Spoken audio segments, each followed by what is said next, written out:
예, 오늘 말씀은 이제 아모스서의 이제 마지막 장입니다. 이제 마지막 아모스 9장 말씀을 이제 보겠는데요. 아모스 9장 말씀은 크게 우리가 두 부분으로 나눠볼 수 있습니다.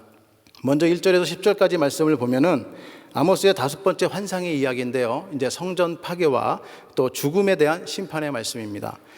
그 내용을 보면은 성전에 있던 사람들이 이제 하나님의 그 심판으로 인해서 죽게 되는데 단 한 사람도 그 심판을 피할 사람이 없다. 이렇게 말씀하고 있어요. 9장 1절입니다. 내가 보니 주께서 제단 곁에 서서 이르시되 기둥머리를 쳐서 문지방이 움직이게 하며 그것으로 부서져서 무리의 머리에 떨어지게 하라. 내가 그 남은 자를 칼로 죽이리니 그 중에서 한 사람도 도망하지 못하며 그 중에서 한 사람도 피하지 못하리라. 여러분, 왜 이렇게 하나님께서는 자신의 성전을 또 무너뜨리시고 또 살아서 도망가려고 하는 그 사람들을 끝까지 붙잡아서 심판하시겠다 이렇게 말씀하는 걸까요? 사실 그 당시 북이스라엘과 남유다의 사정을 보면은 북이스라엘과 남유다는 다윗과 솔로몬 시대 이후에 최고의 전성기를 누리고 있는 그런 시대였습니다. 그러니까 정치, 경제, 군사적 어떤 면에서도 정말 번영하는 그런 때였다라는 것이죠. 그러나 세상적으로는 모두가 정말 풍부하고 강건해지는 그런 상황이었지만 이스라엘 백성들은 영적으로는 정말 타락하고 있는 그런 상태였다라는 거예요. 전혀 하나님의 백성답지 않게 살고 있는 그런 상황이었다라는 것입니다. 뿐만 아니라 종교적으로도 보면은 제사장이나 종교 지도자들이 물질의 그 탐욕에 어두워가지고 성전에서 함께 하나님과 함께 그 우상을 섬기는 그런 가증한 일까지 있었다는 것입니다.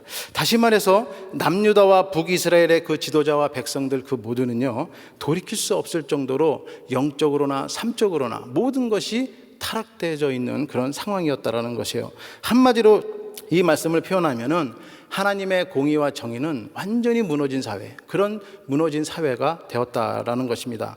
결국 이러한 상황에서 내려진 그 하나님의 불가피한 심판, 그 불가피한 심판은 땅끝이든 하늘이든 산이든 바다든 그 어느 곳도 숨을 곳이 없다 이렇게 말씀하고 있는 거예요. 심지어 하나님께서는 뭐라고 말씀하시냐면 이스라엘 백성들에게 복 대신 화를 내리겠다 이렇게 말씀하고 있어요. 9장 4절입니다. 그 원수 앞에 사로잡혀 갈지라도 내가 거기에서 칼을 명령하여 죽이게 할 것이라. 내가 그들에게 주목하여 화를 내리고 복을 내리지 아니하리라 하시니라. 여러분, 하나님은요 복을 주시는 분입니다. 아멘. 하나님은 하나님의 자녀들에게 또 하나님의 백성들에게 복을 주시는 분이에요. 근데 그 하나님께서 자녀들에게 복을 주시는 게 아니라 화를 내리시겠다 이렇게 지금 말씀하고 있는 거예요. 다시 한번 말씀드리면 복을 완전히 걷어버리고 화를 내리겠다, 심판하겠다 지금 이렇게 얘기하고 있는 것입니다. 그만큼 지금 이스라엘 백성들 또 남유다 이스라엘 백성들은 영적으로 정말 타락해져 있으며 심각한 상태에 있다는 것을 우리가 알 수 있습니다. 계속해서 하나님께서는 이러한 이스라엘 백성들의 그 심판할 수밖에 없는 이유를 설명하고 있는데요. 9장 7절을 한번 보겠습니다. 여호와의 말씀이니라. 이스라엘 자손들아, 너희는 내게 구수족속 같지 아니하냐. 내가 이스라엘 애굽 땅에서 블레셋 사람을 갑돌에서 아람 사람을 기르에서 올라오게 하지 아니하였느냐. 그러니까 무슨 얘기입니까? 하나님의 섭리 가운데 이스라엘 백성을 하나님께서 또 선민으로 택해 주시고 또 출애굽으로 인해서 역사적으로 하나님의 은혜 가운데 이스라엘 백성들에게 은혜를 베풀어 주셨어요. 그런데도 불구하고 이스라엘 백성들은 전혀 하나님의 뜻과 반대로 그런 삶을 살았다라는 것을 얘기하고 있는 거예요. 한마디로 얘기하면 이방인들보다 더 못하게 살고 있었다, 이방인들보다 더 악하게 살고 있었다라는 것을 지금 얘기하고 있는 거예요. 여러분, 우리가 과거에 정말 특별한 하나님의 은혜를 체험하고 경험한다 할지라도 지금 우리가 우리의 삶에 있어서 하나님의 자녀답게 살지 못하고 하나님의 백성다운 그런 구별된 삶이 없다면 우리가 무슨 의미가 있겠습니까? 우리 인생에 무슨 가치가 있겠냐라는 거예요. 결국 이스라엘 백성들은 하나님의 선민이다, 나는 하나님이 택한 백성이다라는 것에 대한 자긍심은 컸어요. 그러나 그들은 전혀 하나님의 백성답게 하나님의 자녀답게 살지 못했던 걸 볼 수 있습니다. 하나님의 백성으로 또 지켜야 될 책임과 의무에 대해서는 전혀 무관심했다라는 것이죠. 우리의 무관심이 이렇게 인생의 무가치가 돼서는 되겠습니까? 그러니까 정말 무가치한 그런 인생들을 살고 있었다라는 것을 우리가 볼 수 있습니다. 오늘날에도 보면은 예수님의 사랑과 또 하나님의 은혜를 경험하고 그것을 체험한다 할지라도 경험했다고 하면서도 정말 하나님의 자녀답지 않게 살고 있는 모습이 저와 여러분들 우리가 얼마나 많이 있습니까? 그러나 우리가 다시 한번 이번 기회에 하나님 앞에 우리가 다시 한번 회개하며 또 우리를 한번 돌아보는 그런 시간을 갖기를 바랍니다. 여러분, 올 한 해도요 얼마 남지 않았어요. 이제 이 시간은 역사적으로 이제는 우리가 다시는 돌아와 볼 수 없는 그런 시간으로 지금 흘러가고 있습니다. 정말 하나님, 우리를 다시 한번 돌아보며 정말 한 해를 보내면서 다시 한번 정말 우리가 정말 하나님의 자녀다운 그런 모습으로 살아갈 수 있도록 우리가 정말 생각해보고 돌아보는 시간 가지시길 바랍니다. 그리고 계속해서 하나님께서는 이제 이스라엘 백성들을 심판하는 중에서도 그곳에 남겨진 신실한 하나님의 백성, 그 백성들을 한 사람도 멸망치 않고 구원하겠다, 이렇게 약속을 하십니다. 9장 8절에서 9절 말씀입니다.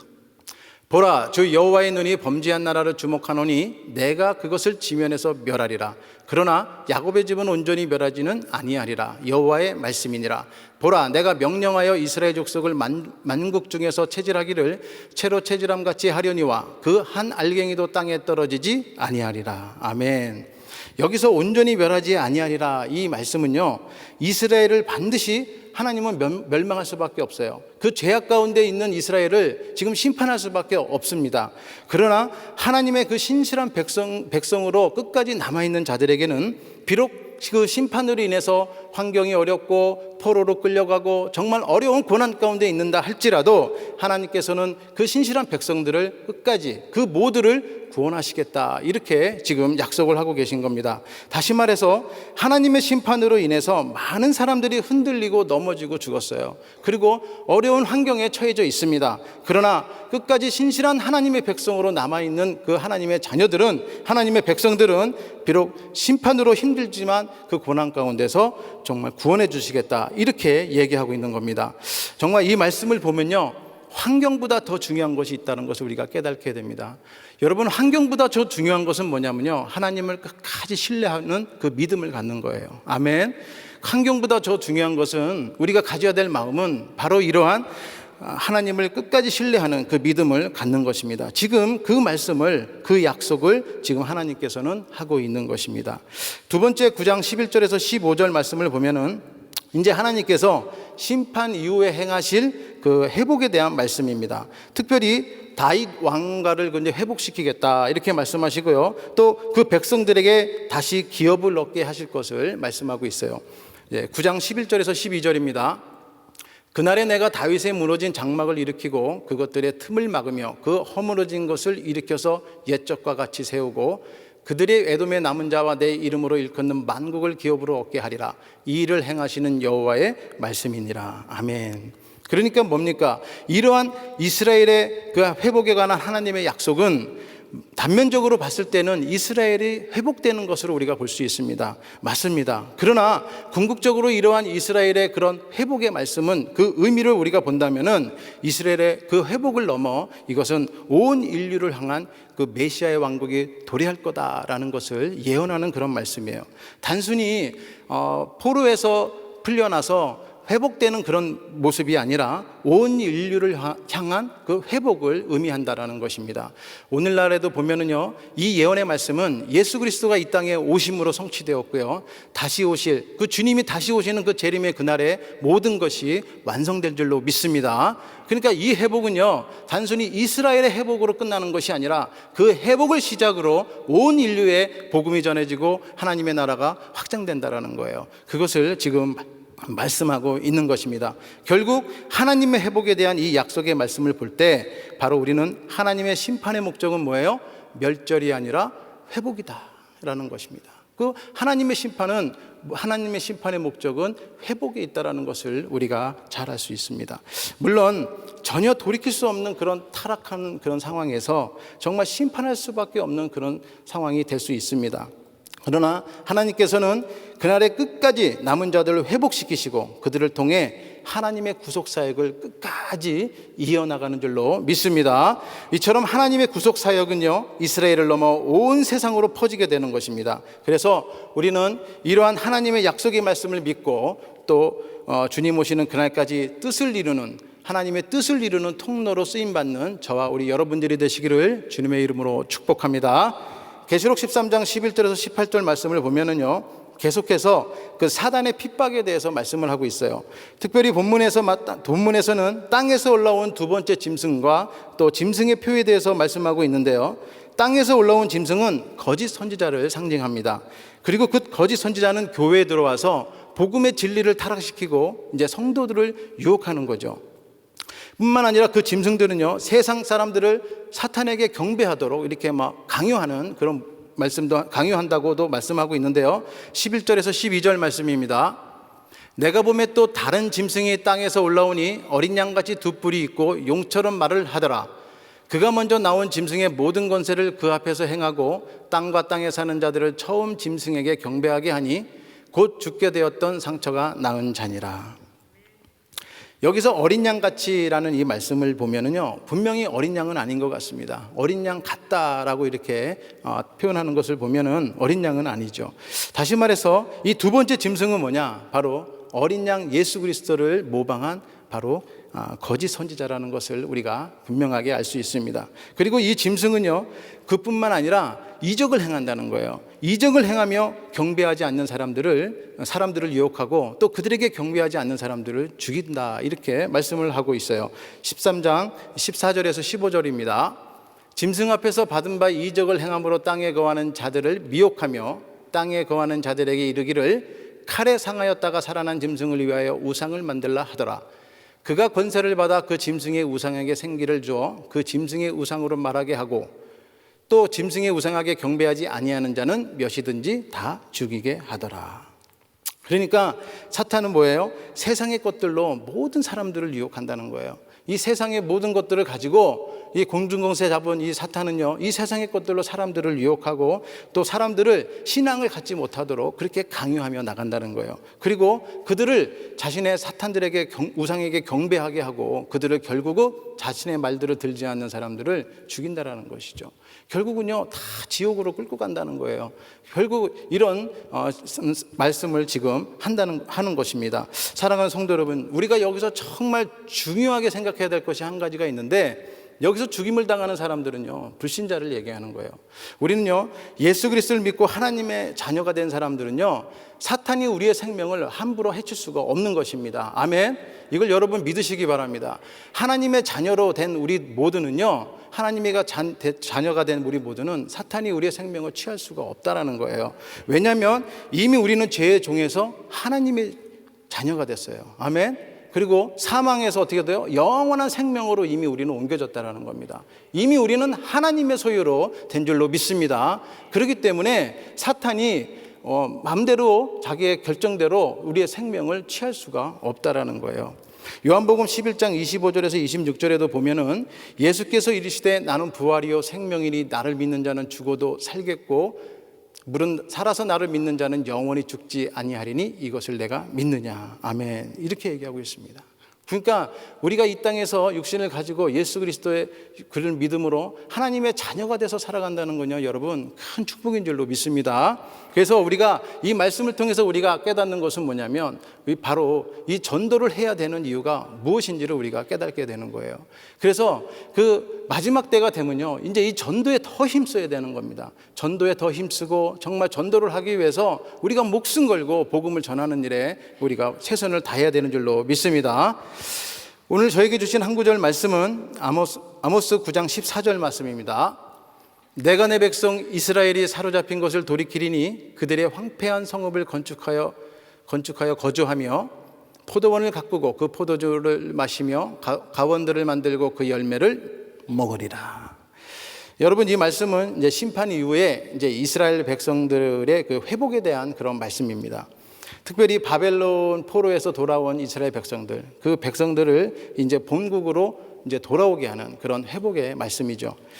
다시 말해서 하나님의 심판 이후에 이제 하나님의 그 신실한 백성들, 그 백성으로 남은 자들, 그들은 이제 하나님이 주시는 영적 축복을 누리며 이제 살게 된다라는 것을 말씀하고 있는 거예요. 여기서 사로잡힌 것을 돌이킨다라는 이 말씀은요, 신실한 하나님의 백성으로 또 남은 자들, 그들은요 어렵고 고난 가운데 있는 그런 상황 가운데 있었지만 정말 이제 하나님의 회복으로 인해서 이제 본국으로 예루살렘으로 돌아와 이제 하나님이 주시는 그 축복의 삶으로 회복하는 그런 삶을 얘기하고 있어요. 그리고 그 땅에서 어떻게 삽니까? 재건된 서급에서 거주하고 포도주를 마시며 또 과일나무로 그 열매를 먹는다, 이런 말씀을 하고 있는 것입니다. 그러니까 무슨 얘기냐면 이스라엘 백성들을 하나님이 회복시키는 것은 단순히 하나님께서 이스라엘 백성들을 본국으로 포로에서 풀려나서 본국으로 돌아오는 것뿐만이 회복이 아니라 아까도 말씀드린 것처럼 돌아오는 그 과정에서 어렵고 힘들고 또 포로 과정에서 살아남은 그 신실한 하나님의 백성들을 본국으로 돌아온 이후에도 하나님께서 그 삶의 모든 것들을 책임지시고 축복해 주시는, 축복을 누리며 살게 해준다라는 그런 말씀을 지금 하고 있는 것입니다. 결국 그들은요, 그 땅에서 하나님의 백성으로 그 축복을 누리며 살게 된다는 것을 지금 말씀하고 있는 거예요. 그래서 15절에 보면은 내가 그들의 땅에 심으리니 그들이 내가 준 땅에서 다시 뽑히지 아니하리라, 이렇게 하나님께서는 말씀하고 있는 것입니다. 그러니까 어떤 상황 가운데 있는다 할지라도 끝까지 하나님을 사랑하고요, 또 하나님의 주신 땅에서 사랑하는 사람들은 하나님이 주신 땅에서 어떻게 해요? 영원과 평안과 안식을 누리며 살 거라는 것을 지금 약속하고 있는 것입니다. 특별히 이런 완전한 회복과 축복은요, 당시 영적으로 타락돼 있고 정말 그 어려운 상황 가운데서 힘들고 또 끝까지 살아남은 그 이스라엘 백성들에게는요, 얼마나 큰 축복이 아닌 줄 모르겠습니다. 영적으로 다시 회복되는 그런 시간을 하나님께서 허락하신 거죠. 그들에게 주어진다라는 것입니다. 이것은 그들에게 베풀어진 큰 축복과 은혜인 줄로 믿습니다. 자, 그렇다면 우리들의 삶 가운데서도 이런 완전한 영적 축복을 누릴 수 있는 삶의 비결이 있다라는 거예요. 그 비결이 무엇이냐라는 것이죠. 그 첫째는 은혜를 오래 간직하고 유지하는 삶입니다. 아멘. 고린도후서 4장 18절에 보면요, 우리가 주목하는 것은 보이는 것이 아니요 보이지 않는 것이니 보이는 것은 잠깐이요 보이지 않는 것은 영원합니다, 이렇게 말씀하고 있어요. 여러분, 우리가 신앙생활하면서 무엇보다 중요한 것은요, 우리들의 신앙생활은 영적 신앙생활과 같이 한다는 것을 잘 이해하셔야 됩니다. 정말 우리가 신앙생활하면서 여러 가지 일들이 있잖아요. 정말 많은 또 상처도 받게 되고 또 기쁨도 있고 여러 가지 있지만은 정말 우리가 힘들고 어려울 때 정말 위로를 받아야 되는데, 물론 우리가 이웃과 형제와 또 동료들에게 위로를 받을 수 있어요. 그러나 진정한 위로는 바로 하나님으로부터 위로를 받아야 되는 줄로 믿습니다. 그러니까 하나님으로부터 위로를 받기 위해서는 이런 영적 신앙생활에 대한 그것을 잘 이해해야 된다라는 겁니다. 그러니까 이런 영적 신앙생활을 잘하는 분들은 바로 그러한 신앙생활하면서 어렵고 힘든 그런 일이 있는다 할지라도 바로 하나님으로부터 위로를 받아요. 그래서 하나님으로부터 위로를 받는 사람들은 어때요? 늘 기쁨을 누리며 기쁨이 충만하며 기쁨으로 우리가 그 삶을 살 수 있다라는 것입니다. 그래서 우리가 보이는 세상에 있는 것이 전부가 아니라 비록 보이지는 않지만 정말 영원한 것, 즉 하나님의 영광을 위해서 우리는 살아야 되는 줄로 믿습니다. 그 영광을 바라보는 저와 여러분 되기를 주님의 이름으로 축복합니다. 그래서 오늘 14절 말씀에 보면은 뭐라고 합니까? 황폐한 성읍을 건축하여 거주하며, 이렇게 말씀하고 있는 거예요. 비록 하나님의 심판으로 인해서 완전히 초토화됐습니다. 완전히 황폐하게 됐어요. 그런 성읍으로 돌아왔을 때 이들은 성읍을 건축하고 하나님의 축복을 받는 삶을 산다, 이런 말씀을 지금 하고 있는 것입니다. 그랬을 때 하나님이 주시는 은혜를 기억하고 또 간직하고 그것을 유지하며 살았을 때, 하나님의 약속을 믿고 살았을 때, 우리 하나님을 끝까지 신뢰하는 우리 성도님들은 이러한 영적 축복 또한 함께 누리는 줄로 믿습니다. 두 번째로 우리가 하나님의 영적 축복을 누리며 살 수 있는 비결은 뭐냐면 주님 일에 적극적으로 참여하는 삶입니다. 아멘. 14절 하반절에 보면요, 포도원을 가꾸고 그 포도주를 마시며 가원을 만들고 그 열매를 먹으리라, 이렇게 말씀하고 있어요. 여러분, 신앙생활하면서 하나님의 은혜를 기억하고 또 성령 충만함으로 신앙생활하는 사람들은요, 나의 계획이 아닌 하나님의 계획대로 사는 사람들입니다. 아멘. 하나님의 계획대로 일을 한다는 거예요. 다시 말하면 주님 일을 하는 사람들은 주님의 계획에 따라 그 주님 일을 하는 사람이다라는 것입니다. 오늘 말씀에서도 보면 포도원을 가꾸고 마시며 가원들을 만들고 열매를 먹으리라 이렇게 말씀하고 있어요. 하나님의 나라를 가꾸고 만들고 우리가 이러한 수고한 노력을 했을 때 하나님께서는 충만한 영적 축복 또한 우리들의 삶 가운데도 내려주시겠다라는 말씀을 하고 있는 거예요. 당시 이스라엘 백성들은요, 이러한 외적으로는 정말 풍성하고 정말 강건한 그런 상황에 있었지만 영적으로는 정말 피폐하고 타락한 그런 상황에 있었습니다. 결국 하나님의 백성답게 살지 못했다라는 거예요. 뿐만 아니라 하나님의 공의와 정의는 정말 찾아볼 수 없는 그런 사회를 만들고 있었다라는 겁니다. 오직 자신들의 유익을 위해서 마시며 먹으려고 했지 하나님의 나라와 영광을 위해서 가꾸고 만들려고 하지 않았다라는 거예요. 그래서 우리가 이 땅에서 하나님이 주시는 그런 충만한 그런 삶의 축복을 누리기 위해서는 바로 하나님의 일에 적극적으로 참여하는 것입니다. 아멘. 그래서 이 적극적인 일에 우리가 참여해야 되는 거예요. 그들은 세상적으로는 너무 풍부했어요. 정말 얼마나 풍부했는지 정말 다윗과 솔로몬 시대 이후에 정말 최대 강국이었고 풍부했다고 성경은 말씀하고 있습니다. 그럼에도 그들은 하나님 일을 한 것이 아니라 자신들을 일을 위해서 나라를 부강시켰고 자신들을 위해서 모든 것을 포커스를 맞추고 했다라는 것입니다. 사랑하는 성도 여러분, 우리가 하나님의 자녀로 이 땅에 산다는 것은요 정말 큰 축복입니다. 그리고 무엇보다 장차 하나님 나라에서 누리게 될 그 축복, 천국에서 누려야 될 그 축복을 우리가 이 땅에서 누린다는 것은 더 큰 축복이며 하나님의 은혜인 줄로 믿습니다. 그래서 여러분, 우리가 이 세상을 우리가 한번 보면요 정말 풍부한 게 많잖아요. 그렇죠? 풍부한 게 얼마나 많습니까? 정말 과학적으로 발달되어 있고요 정말 넘칩니다. 그러나 영적으로 한번 보세요. 얼마나 타락해져 가고 얼마나 악해져 가고 얼마나 침체되어 가고 있습니까? 이것이 지금의 현실이라는 거예요. 보기에는 풍만해 보이고 넘쳐 보이지만 영적으로는 침체되어 있고 악하다는 것입니다. 정말 우리가 생각하는 것 이상으로 이 세상은요 악으로 흘러가고 있어요. 앞으로는요 어떻게 우리가 감당할 일이 어떠한 일이 생길지 모릅니다. 감당할 수 없는 일이 생길 수도 있다라는 거예요. 그래서 세상은 우리를 계속해서 미혹하고 우리를 지금도 흔들고 있다라는 것입니다. 그래서 우리가 때로는 그 흔들림에 의해서 내가 원치 않아도 정말 고난과 어려운 상황에 우리가 처할 수도 있다라는 거예요. 그럴 때일수록 우리는 이미 이 세상을 이기고 우리를 자녀 삼아주신 그 주님이 우리와 늘 함께 있다. 이것을 꼭 기억하시기 바랍니다. 그랬을 때 우리는 하나님이 주시는 그 영적 축복 또한 이 땅에서 우리는 하나님의 자녀로 충만하게 누리며 살 수 있는 것입니다. 그래서 주님이 주시는 그 은혜를 우리가 간직하고 유지하고 늘 주님의 그 일에 우리가 전적으로 참여함으로 늘 승리하는 삶을 사시기 바랍니다. 이러한 축복을 사는 저와 우리 성도님들이 되기를 예수님의 이름으로 축복합니다. 기도하겠습니다.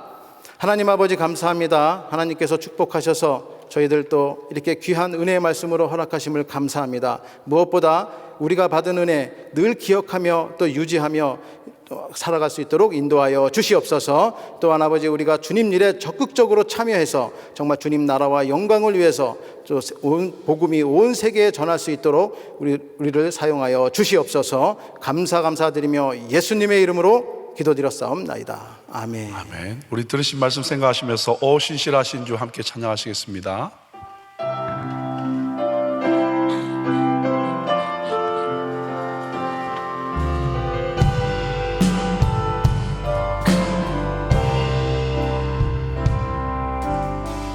하나님 한 번도 나를 실망시킨 적 없으시고 언제나 공평과 은혜로 나를 지키셨네. 지나온 모든 세월들 돌아보아도 그 어느 것 하나 주의 손길 안 미친 것 전혀 없네. 오 신실하신 주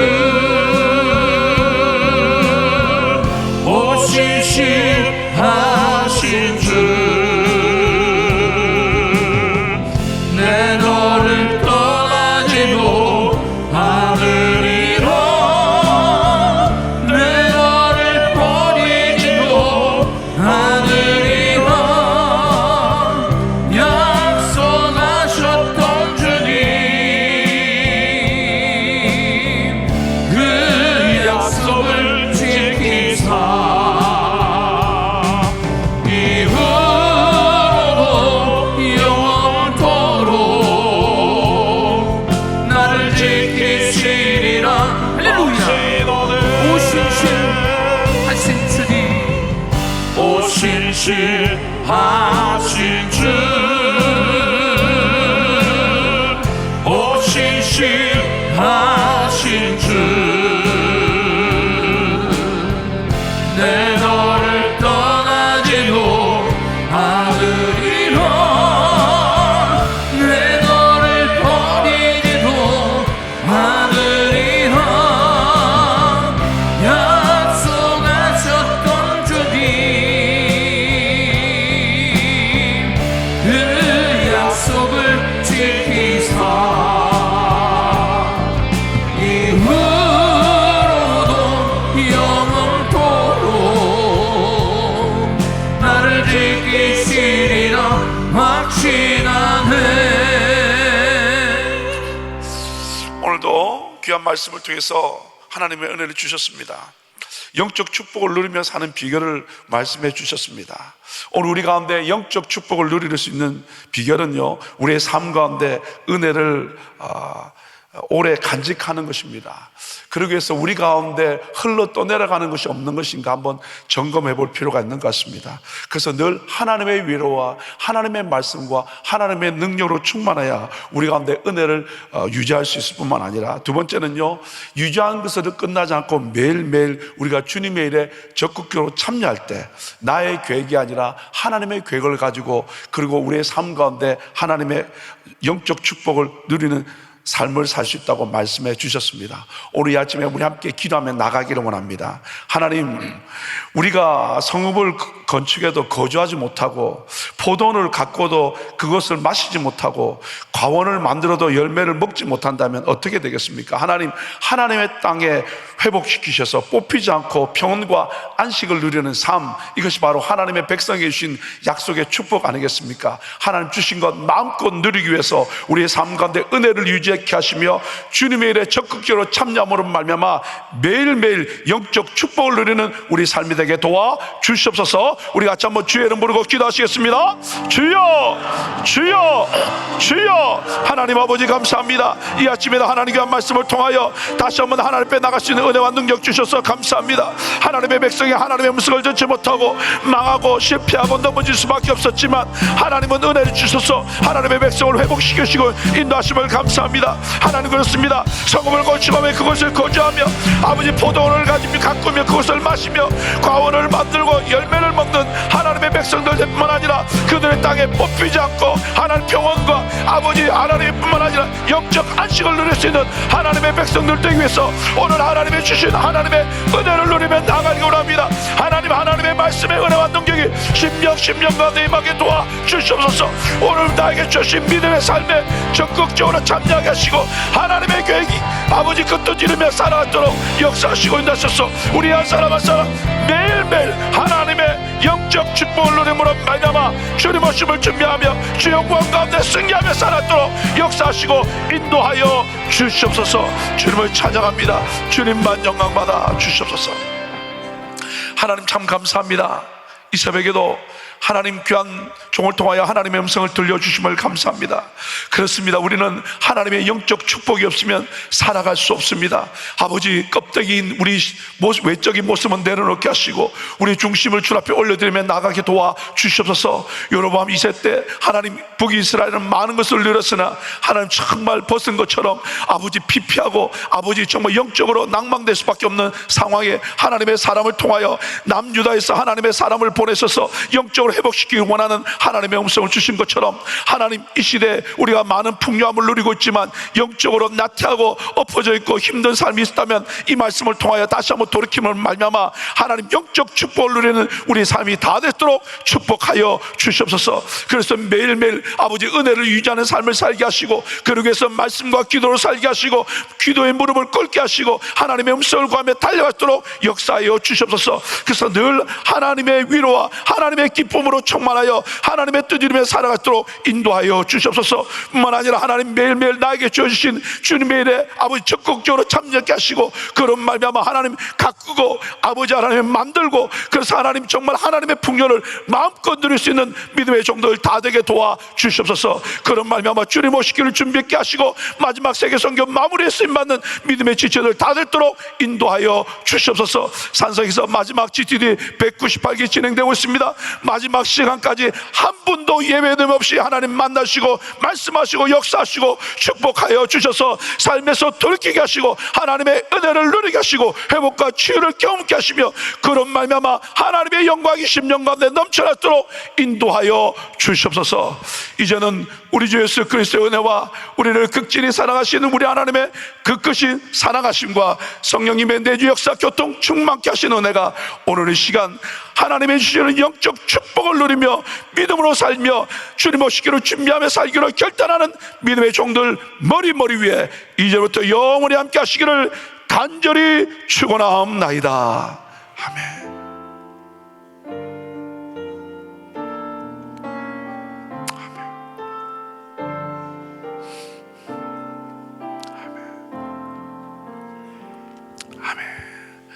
기도하실 자리 잡으시고요. 우리 함께 기도하시겠습니다.